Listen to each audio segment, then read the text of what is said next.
Hi friends, welcome to my channel. இன்றைக்கி நம்ம பார்க்க போகிறது பாவக்காய் காரக்குழம்பு தான். நம்ம பாவக்காய் போட்டு காரக்குழம்பு வச்சு ரொம்ப டேஸ்ட்டாக இருக்கும். ஆனால் நம்ம கசப்பு சுவை தெரியுமே அப்படின்னு நினைப்போம். அதுக்கு எப்படி கசப்புத்தன்மை வரலாம் இல்லாமல் நம்ம காரக்குழம்பு வைக்கலான்னு தான் இந்த வீடியோவில் ஷேர் பண்ணியிருக்கேன். அதுக்கு நான் ஒரு மண் சட்டியை வச்சுட்டு 4 ஸ்பூன் நல்லெண்ணெயை போட்டுவிட்டேன். நல்லெண்ணெய் நமக்கு சூடு ஏறத்துக்குள்ளே நம்ம ஒரு சின்ன எலுமிச்சம்பழ அளவு புளியை எடுத்து நம்ம ஊற வச்சிடலாம் குழம்புக்கு. அது என்ன அதுக்குள்ளே சுடறதுல இது நமக்கு புளி ஊறி இருந்தால் தான் நமக்கு கரைச்சி எடுத்துக்க ஈஸியாக இருக்கும் இல்லையா. அதனால் நான் புளியை வச்சுட்டு ஊற வச்சிடுறேன். ஊற வச்சுட்டு நீங்கள் அப்படியே மூடி வச்சுருங்க. அதுக்குள்ளே நமக்கு மண் சட்டியில் நமக்கு எண்ணெய் நல்லா காஞ்சிருக்கும் இல்லையா. நம்ம கட் பண்ணி வச்சுருந்த பாவக்காயை போட்டு லோ ஃப்ளேமில் நல்லா வதக்குங்க. கொஞ்சம் கலர் லைட்டாக தான் மாறணும், ரொம்ப கலர் மாறாத. அதே சமயம் நமக்கு நல்லா வதங்கி கொஞ்சம் அந்த கலர் உங்களுக்கு வதக்கும் போதே தெரியும். இதை மாதிரி நம்ம வதக்கிட்டு வைக்கும்போது கொஞ்சம் கூட நமக்கு கசப்பு தன்மை தெரியாது. இது மாதிரி வதக்கிட்டு நீங்கள் எடுத்து வச்சிடணும். ஆனால் லோ ஃப்ளேமில் செய்யும்போது நமக்கு கொஞ்சம் பொறுமையாக அந்த வதக்காத மட்டும் கொஞ்சம் ஸ்லோவாக செஞ்சிங்கன்னா நல்லாயிருக்கும். இப்போ பாருங்கள், நல்லா நமக்கு கொஞ்சம் கலர் மாறினது உங்களுக்கு தெரியும். ஃபஸ்ட்டு கொட்டும் போது எப்படி இருந்து இப்போ நல்லா வதக்கின பிறகு எப்படி இருக்குது அப்படின்னு சொல்லிட்டு இதை நம்ம அந்த பிளேட்லேயே நம்ம திரும்பி எடுத்து வச்சிடலாம். எடுத்து வச்சுட்டு திரும்பி கொஞ்சம் எண்ணெய் போட்டு நம்ம தாளிப்புக்கு தேவையான பொருளை சேர்க்க வேண்டியதான். இதை மாதிரி செஞ்சு பாருங்கள், உங்களுக்கு குழம்பு கசப்பு தன்மை இல்லாமல் சூப்பராக இருக்கும். இப்போ திரும்பி நான் 1 ஸ்பூன் நல்லெண்ணெய் போட்டு சூடியது. இப்போ தாளிப்பு வடகம் போடுறேன். தாளிப்பு வடகம் இல்லாதவங்க கடுகும் வெந்தயமும் நீங்கள் போட்டுக்கோங்க. தாளிப்பு வடகம் போட்டதும் நல்லா பொரிஞ்சதும் நான் சின்ன வெங்காயம் 20 வெங்காயத்தை கட் பண்ணி வச்சுருந்தேன். 2 தக்காளி பழம், ஒரு 8 பல்லு பூண்டை கட் பண்ணி வச்சுருந்தேன். தாளிப்பு வடகம் பொரிஞ்சதும் இப்போ சின்ன வெங்காயத்தை போட்டு நல்லா வதக்குங்க. கலர் மாற அளவு நல்லா வதங்கிட்டு அடுத்து தக்காளி பூண்டையும் போட்டு வதக்க வேண்டியதான். இப்போ வெங்காயம் நல்லா கலர் மாறிடுச்சு. இப்போ தக்காளியும் பூண்டையும் போட்டு நல்லா வதக்குங்க. இப்போ அடுப்பு கொஞ்சம் ஃபுல் ஃப்ளேமில் தான் இருந்துச்சு. இப்போ நல்லா வதங்கிடுச்சு. அது வதங்கிறதுக்குள்ளே நம்ம புளியை கரைச்சி நம்ம எடுத்துக்கலாம்.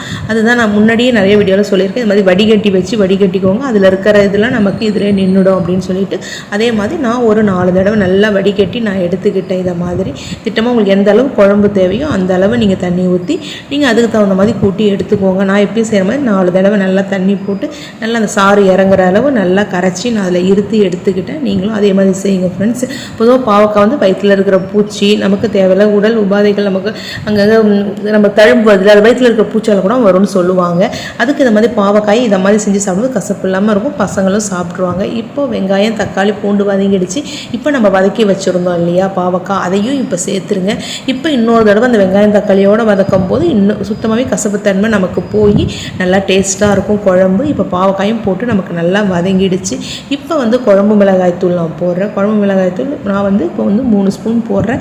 போட்டுட்டு அடுத்தது உங்களுக்கு ஒரு திக்னஸ் கொடுக்கணும் அப்படின்னா நீங்கள் கொத்தமல்லி தூள் போடுங்க. இப்போ நான் குழம்புக்கு தேவையான உப்பையும் போட்டுட்டு அடுத்தது கொத்தமல்லி தூள் போடுறேன். நான் கொத்தமல்லி தூள் 2 ஸ்பூன் போடுறேன். சின்ன ஸ்பூனால் 2 ஸ்பூன் போடுறேன்.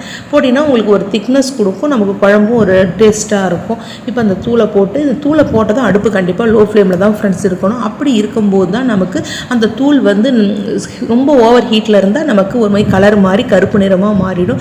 அதை மாதிரி மாறாமல் நம்ம அதே சமயம் லோ ஃப்ளேமில் வச்சு இதை மாதிரி நீங்கள் வதக்கிட்டு லைட்டாக அந்த லோ ஃப்ளேமில் செய்யும்போது நம்ம கலர் மாறாது செஞ்சதும் இப்போ நம்ம கூட்டி வச்சுருந்த புளிக்கரைசல் இருக்குது இல்லையா, அதை நம்ம அதில் ஊற்றிட வேண்டியதான். இப்போ ஊற்றிட்டு நம்ம அப்படியே ஒரு கலர் நம்ம நல்லா கிளறி விட்டுட்டு அடுத்தது ஒரு தட்டை போட்டு மூடிடணும். தட்டை போட்டு மூடி கொதிக்கும் போது குழம்பு நல்லா வாசனையாக இருக்கும். நம்ம திறந்து இருக்கும்போது அந்த வாசனை வெளியே நல்லா இதுவாக இருக்கும். அதனால் நம்ம உடனே நான் குழம்பை கூட்டிகிட்டு ஒரு தட்டை போட்டு நம்ம மூடிட வேண்டியதான். மூடிட்டு அப்படியே குழம்பு நல்லாவே கொதிச்சு வரும் ஃப்ரெண்ட்ஸ்.